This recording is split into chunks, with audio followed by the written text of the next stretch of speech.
कभी मैं जागा सपना, कभी मैं खोया सा सच, कभी मैं साथी सबकी, कभी मैं अपना ही रब।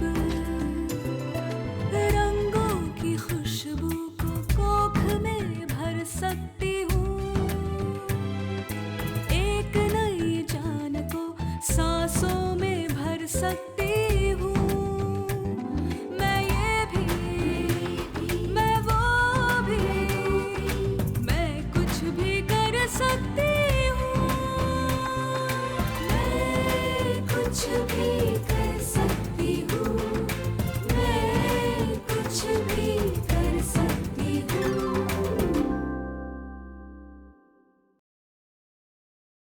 हमने आपको यहाँ फोटो खींचने बुलाया था, आप तो पूरा बरत ही उठा लाए। ये तो हमारी आपके लिए बिल्कुल मुफ्त सेवा है। फोटोग्राफी और एल्बम के साथ साथ गाना बजाना फ्री। आप गलत कर रही हैं। छोटी सी बच्ची की शादी नहीं कर सकती आप। इस लड़की को ले जाकर पीछे वाली कोठरी में बंद कर दो और उस पूरी गायकी पार्टी को हम उधर ही लेके आते हैं। चलो। मैं बताना चाहता हूँ कि यहाँ मिलने की वजह क्या है, इस पार्टी की वजह क्या है। पहली वजह है मेरे दोस्त अर्जुन, जो कि मुंबई से आए, लेकिन मुंबई से अपने दोस्त यानी मुझसे मिलने नहीं आए। ये आए हैं अपनी सबसे खास दोस्त से मिलने, जिनका नाम है डॉक्टर स्नेहा।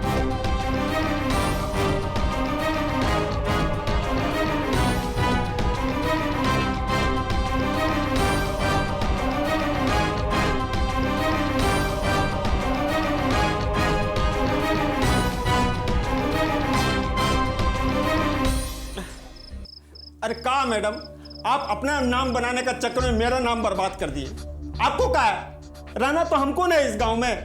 हेलो, तुम्हें नाम बनाने की पड़ी है, यहाँ जान के लाले हैं। अरे जिंदगी बच भी जाएगी तो जिएंगे कैसे? कल गांव में सबको पता चल जाएगा, उसके बाद काम हमको कौन देगा? फोटोग्राफी कैसे करेंगे? तुम्हारी फोटोग्राफी गई भाड़ में, ये रोना धोना बात के लिए रखो। अरे ये सोचो यहाँ से निकले कैसे? निकले कैसे? फंसाए आप खुद है और हमको निकलने के लिए बोल रहे, निकले कैसे? काम किसका है? तुम्हारा। तो तुम्हें पता होना चाहिए ना।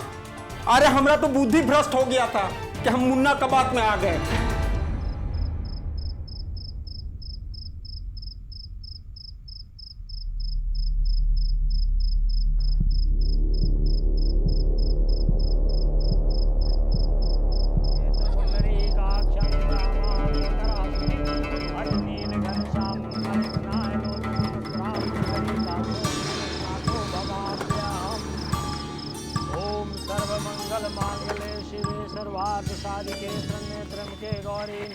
क्या हुआ सरला देवी जी, आपका काम हुआ कि नहीं? बाकी की फौज कहाँ है? तो लगता है फौज की पोल पट्टी खुल गई। अच्छा ही हुआ तुम आ गए। हम फोन मिला के देखते हैं।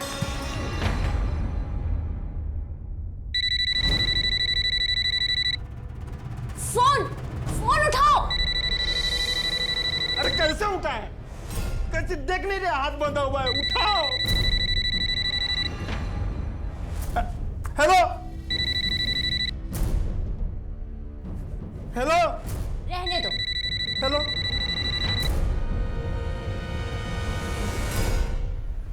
लगता है सिकंदर फंस गए अंदर। क्या सरला देवी जी, आप भी क्या चौपट प्लानिंग करती हैं? हमें तो ना सब पहचान लेंगे, तुम्हें कोई नहीं पहचानेगा। ऐसा है, तुम ही जाकर देखो जरा अंदर। हमें पता था हमारे बिना आप लोग ये सांप सीढ़ी का खेल खेलते ही रह जाओगे। हम जा रहे हैं उनको बचाने के लिए, अब देखना।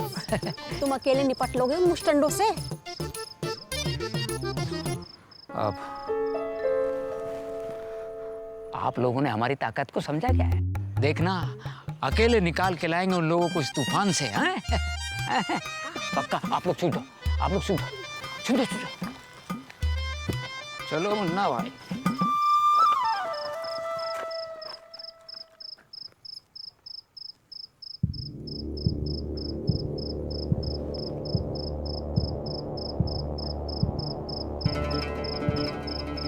अरे मुन्ना भैया, धीरज, अरे आप भी शादी में? लड़की वालों की तरफ से आए हो, लड़कों वालों की तरफ से आए हो? मैं दोनों की तरफ से हूँ। तो तुम कहाँ से? अरे यहाँ दरअसल बहुत बड़ा कांड हो गया। वो कोई फोटोग्राफर है ना, वो कुछ बेरुपियों को लेके आ गया लड़की को अगवा करने के लिए। तुम्हें कैसे पता? अरे दरअसल क्या हुआ कि हम जरा शादी में आने में लेट हो गए, तो लड़की के बाप ने हमको फ़ोन करके कहा कि शादी हो जाने के बाद, फेरे हो जाने के बाद इन सबको बंद करवाना है। अब हम तो डॉक्टर पाल के साथ रहे हैं, वहाँ तो पुलिस वालों को आना जाना था, वो दिगंबर साहब आते थे, तो अपने पुलिस में बहुत अच्छे टर्म्स हो गए। हमने कहा बंद करवा देंगे 1 मिनट में, उसमें क्या है। ये लो, बंद करो। अरे पुलिस को फोन करो, बंद करवाओ। करो, फोन मिला। क्या मतलब? क्या मतलब? तुम्हें पता नहीं है, बाल विवाह कानूनी अपराध है। तुम्हें कहां से पता होगा? तुम तो डॉक्टर पाल के साथ काम करते थे। सबसे पहले पुलिस तुम्हें अंदर करेगी, फिर वहां जाकर डॉक्टर पाल और दिगंबर के पैर दबाते रहना, उनकी सेवा करना। तो हम क्या करें फिर? कहाँ है वो लोग? हाँ, वो जो गोदाम है ना, हाँ, वहाँ सबको बंद कर रखा है। चलो, हाँ चलो, हमें लेके चलो। आओ आओ आओ आओ आओ।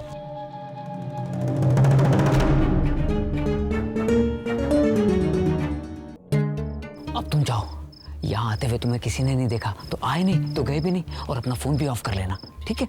लेकिन भैया हमारी नौकरी, तुम्हारी फाइल ट्रस्टी तक पहुँच गई है, काम प्रोसेस में है, हम तुम्हें फोन करेंगे, लेकिन अभी तुम अपना फोन ऑफ कर लो, है?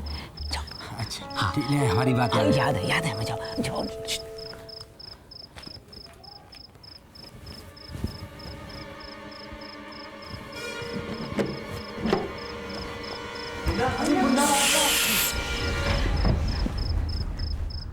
वाह, क्या नौटंकी कंपनी है, एकदम फ्लॉप। अरे रस्सी खोलो। ओहो, महान फोटोग्राफर फ्लॉप।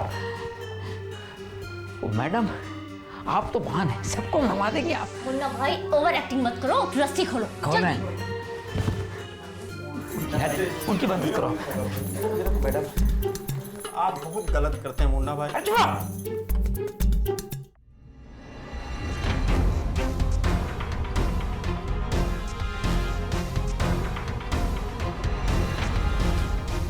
इधर से निकल के उधर जाना, सरला देवी इंतजार कर रही है, आराम से आराम से आराम से।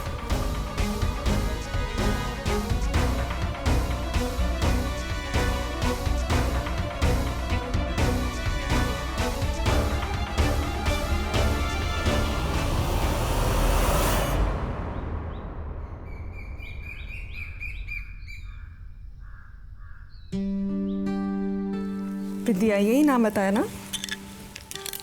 क्या उम्र है तुम्हारी? 15। ब्याह कब हुआ तुम्हारा? 1 साल पहले हमारा कोना हुआ। जब हम 10 साल के थे तो हमारा ब्याह हुआ। बच्चा होने में बहुत चीखना चिल्लाना दर्द होता है ना। हमारी दोस्त को भी हुआ, उसकी तबीयत बहुत खराब हो गई। हमको तो कुछ नहीं होगा ना? नहीं नहीं, तुम्हें कुछ नहीं होगा। अब तुम मेरे पास आ गई हो ना, 4-5 दिन के लिए यहीं रुक जाओ, यहीं पर सहेलियां बना लो। यहाँ पर तुम्हारी देखरेख अच्छे से हो पाएगी, ठीक है? और तुम्हें गर्भ निरोध के बारे में भी तो बताना है। उषा जी मैम। इसे एडमिट करने की तैयारियां करो। जी। और मुझे इसके माँ बाप से मिलना है, उन्हें मेरे कैबिन में बिठाओ। जी मैम। तुम यहाँ आराम करो, मैं अभी आती हूँ।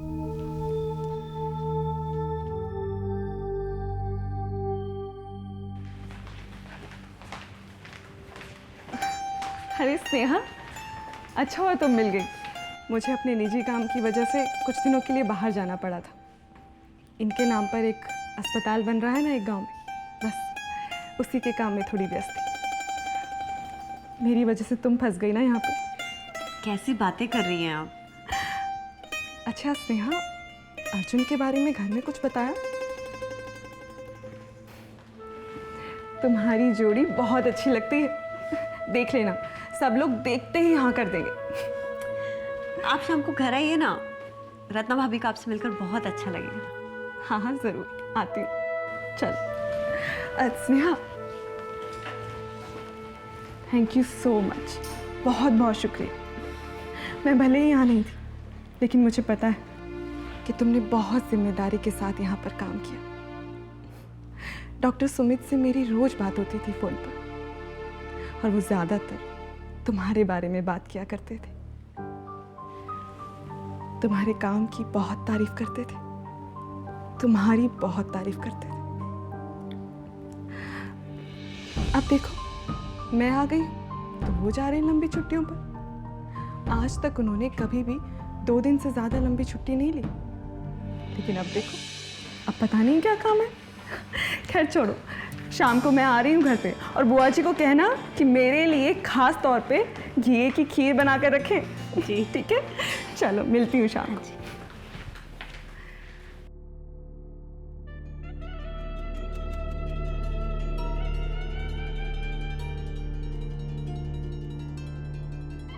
आपको कोई हक नहीं बनता मुझसे इस तरह से बात करने का। हर रिश्ते की अपनी एक मर्यादा होती है, एक हद होती है, और बेहतर होगा कि आप उस हद को पार ना करें। ये बात याद रखिएगा डॉक्टर सुमित।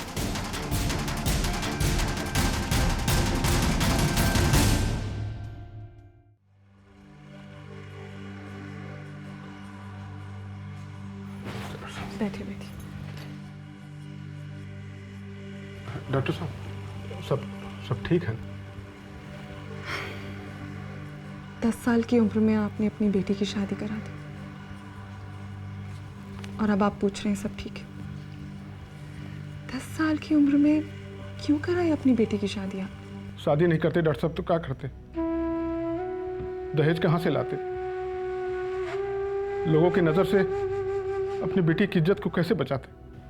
आपकी इज्जत आपकी बेटी की जिंदगी से ज्यादा बड़ी है। ये शादी करके आप उसकी जिंदगी को सूली पर चढ़ाना चाहते हैं, और उसकी हिफाजत, उसकी जिंदगी, उसके बारे में कुछ नहीं करेंगे आप?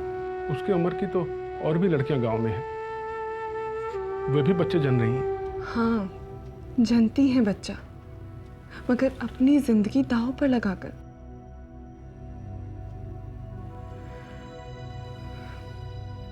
आप तो एक मां हैं, आप तो समझ सकती एक बच्चे को जनने में एक मां पर क्या क्या गुजरती है। आपसे अच्छी तरह भला ये कौन जानता होगा। देखिए, बिंदिया का शरीर अभी पूरी तरह से विकसित नहीं हुआ है, पूरी तरह से बना ही नहीं है। वो खुद एक बच्ची है, बहुत कमजोर भी है। 1 साल पहले ही तो उसका गौना किए थे, वो पेट से हो गई तो हम क्या कर? पेट से हुई नहीं कि ससुराल वालों ने सारी जिम्मेदारी हमारे सर डाल दी। अब आप बताएं, हम क्या करें? घर वापस भेज दिया, कितना करें हम लोग डॉक्टर साहब? देखिए, अपनी बेटी की शादी कराकर आपने निपटा दिया उसे, बस हो गया आपका काम। हाँ, बेटियां कोई बोझ नहीं होती हैं कि बस उनकी शादी करा दी और ससुराल भेजकर उनसे छुटकारा पा लिया। वो आपकी बेटी है, और इस अवस्था में आपको उसका बहुत ध्यान रखना पड़ेगा। देखिए, अगर आप अपनी बेटी से प्यार करते हैं और चाहते हैं कि उसकी ज़िंदगी सुरक्षित रहे, उसका स्वास्थ्य बना रहे, तो आपको उसकी जिम्मेदारी उठानी पड़ेगी।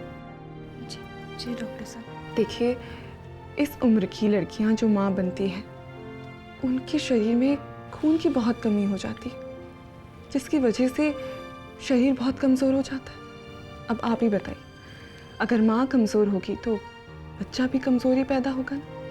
इस उम्र की लड़कियां बड़ी लड़कियों के मुकाबले 5 गुना ज़्यादा खतरे में होती हैं। इसलिए आपको बिंदिया का बहुत ध्यान रखना होगा। जी डॉक्टर साहब, आप जैसा बताएंगे हम वैसा ही करेंगे। ठीक है, तो फिर उसे पौष्टिक भोजन खिलाइएगा, जैसे पालक, दाल, फल, सब्जी, दूध, दही, सब कुछ सही मात्रा में दीजिएगा, और अच्छी तरह से आराम भी। जी मैं कुछ कैल्शियम और आयरन की गोलियां लिख रही हूँ,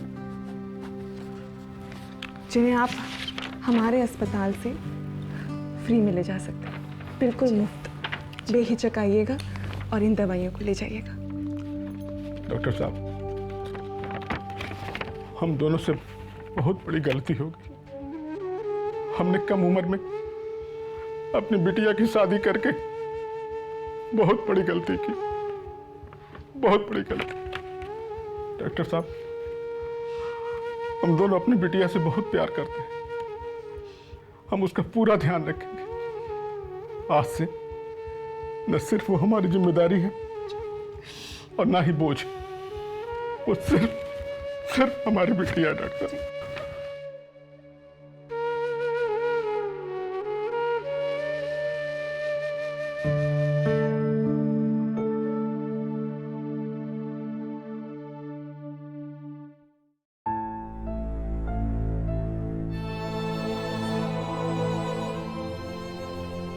जिंदगी में कुछ पाने के लिए कुछ खोना तो पड़ता है ना। पाने वाला ये बात बड़े गर्व से कर सकता है, लेकिन जिसने खोया है वो तो रोज अपने अतीत के साथ लड़ता है। जैसे कल थे ना, वैसे ही आज भी। तुम भी जैसी आज हो वैसे ही कल थी।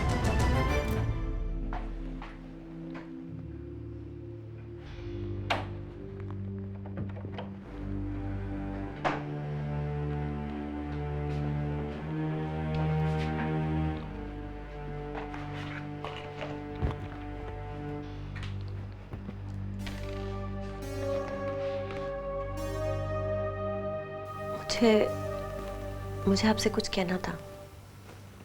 मुझे कुछ काम खत्म करना है। अपनी छुट्टी कैंसिल कर दीजिए। आप मेरी वजह से ही जा रहे हैं, है ना? मेरी अपनी भी निजी जिंदगी हो सकती है। देखिए, आपको मेरी वजह से कहीं जाने की कोई जरूरत नहीं है। मैं खुद मुंबई वापस लौट जाऊंगी। और वैसे भी अब डॉक्टर पूनम वापस आ गई है, तो मेरी यहाँ कोई ज़रूरत नहीं होगी।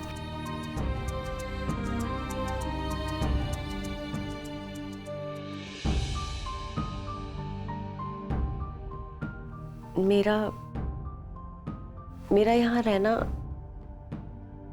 आपको अब और नहीं खलेगा।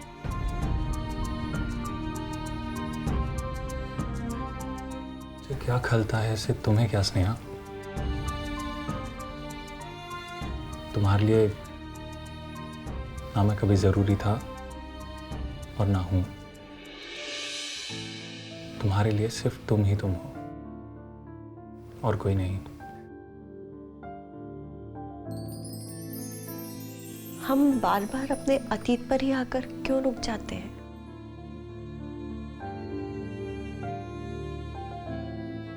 हमारा कल था और आज उस कल के लिए कोई जगह नहीं। मेरे लिए कोई जगह नहीं, है ना? यही बताने आई हो तुम यहाँ? सुमित, सॉरी, लगता है मैंने अपनों को डिस्टर्ब कर दिया। मैं बाहर वेट कर लेता हूँ। नहीं, वो आप लोग चाहे तो यहाँ बैठ सकते हैं, मैं निकल ही रहा था। प्लीज प्लीज, देखिए अब तो हम दोस्त बन चुके हैं, अब आप मेहमान की तरह मत पेश आइए। मुझे बस डॉक्टर स्नेहा माथुर से एक सवाल पूछना था, जिसका जवाब उन्होंने मुझे अभी तक दिया नहीं है। अरे भाई, माथुर निवास ले जाने का इरादा कब है? अपने परिवार वालों से मिलाना है या इरादा बदल दिया? एक बार डॉक्टर जैन से मिल लूं, फिर चलते हैं। ओके, मेरी परीक्षा की घड़ी है भाई, आपके शुभकामनाओं की बहुत जरूरत है।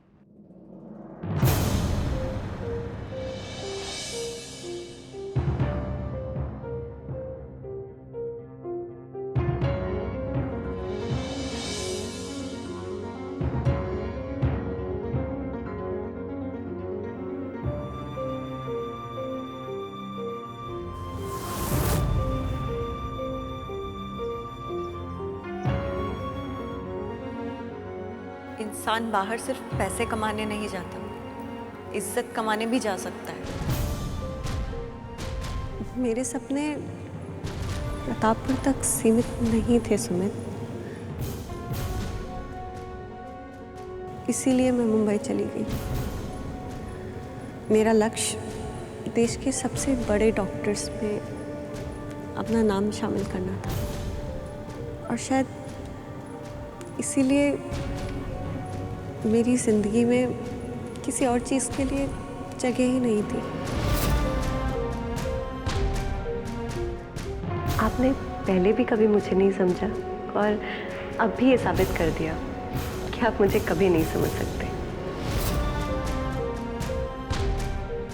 हर रिश्ते की अपनी एक मर्यादा होती है, एक हद होती है और बेहतर होगा कि आप उस हद को पार ना करें।